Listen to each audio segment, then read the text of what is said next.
One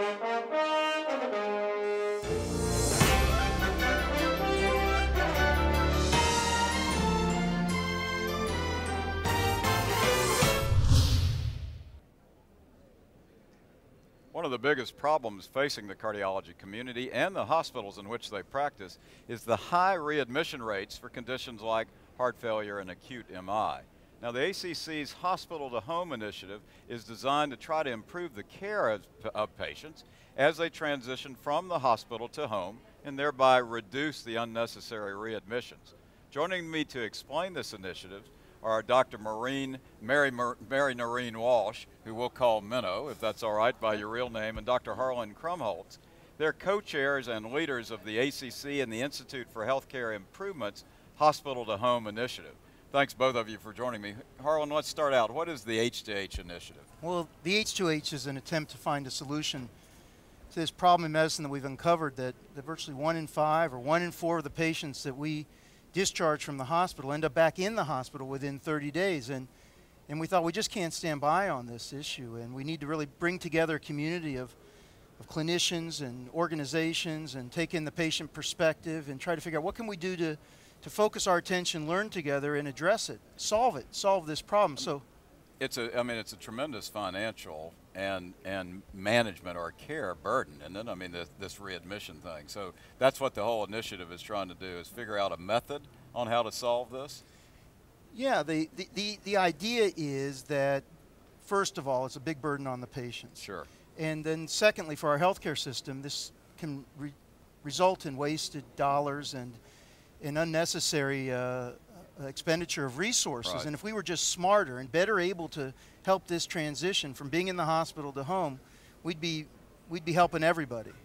Minnow, let me ask you, there's some interesting terms with this. There's the H2H challenge and a toolkit I hear about. What's that about? So Randy, one of the things that we've realized through H2H is that what we really need to do is look at the research in congestive heart failure and acute myocardial infarction transitions and see what we can do with that research to help put the research in the hands of the institutions and the care providers. And those challenges are going to be focused on evidence-based tools.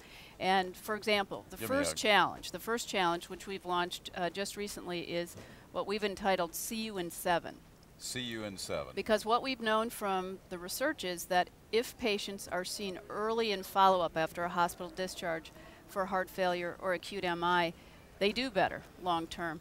And so what we're challenging the participants in H2H is to look at their discharge process and see if they can get their patients to be seen in follow-up in that first 7 days. That's cool. And what about the toolkit? Is that part of the challenge? It is, and one of the unique things about H2H, and it's similar to the ACC's previous Door to Balloon campaign, is participant involvement. So we're not just, as leaders, dictating what you need to do in your institution, but asking, what is it that works for your institution? How could you help the other participants? So the toolkit will literally be made by the participants as we're currently asking what works at your institution. Well, that's cool.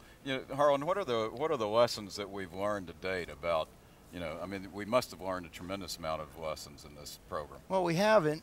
I think primarily we've learned that we need to have the perspective that discharge isn't really an end, and for the patient, there's the experience of an episode of care, and that we as clinicians need to think about this transition, this very sort of hazardous, dangerous period, sure, where they're leaving a high degree of surveillance and monitoring into the home environment, and what can we do to ease that transition?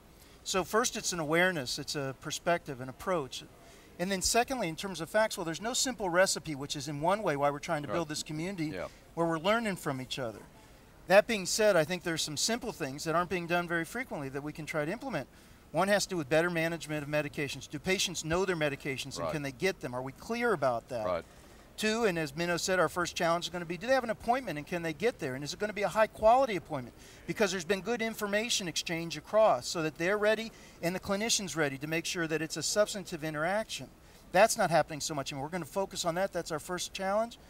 And then, finally, there are areas here where we can know that we can increase and improve the communication in which we can try to make sure that they know what are the symptoms that they should be worried about. Often people go home, they're confused about, well, if I'm feeling a little bad or a little short breath, do I need to call, or they're embarrassed about calling? We need to be very clear with them about what are the signs that should trigger them to say, hey, I'm wondering, I want a little more direction. And how can we make it easy so they don't feel inhibited from reaching out? How can they know the right things to do? So that communication about instructions and what they can do are our three central tenets. I mean, it's absolutely, it sounds like a fabulous program, and certainly one we need. How can people find out about this program? Where do they go to find out? Well, they can go on the ACC website for one, and really getting started with this, if your hospital or your group's not involved yet, is very easy, and there's some kind of basic things, and we'll help walk you through it. Just looking at your own discharge process, looking at who your champions are in your hospital. Can you be the champion? Right. And it's definitely not too late to get involved. So is there a website? Well, let me just be clear about this. So H2Hquality.org, people can come on. We already have more than 1,000 hospitals. Right. We have almost 2,000 individuals who have joined. Fabulous. The value of this is going to be in the participation, not in pushing out information, having people be inundated with new things, but having them actually participate, share, and be part of this effort to actually solve this problem. So it's really interactive. I mean, Very much so. And it sounds fabulous. Well, it sounds like a great initiative. Thank you both for joining me. Thanks you very much. Thanks for having us.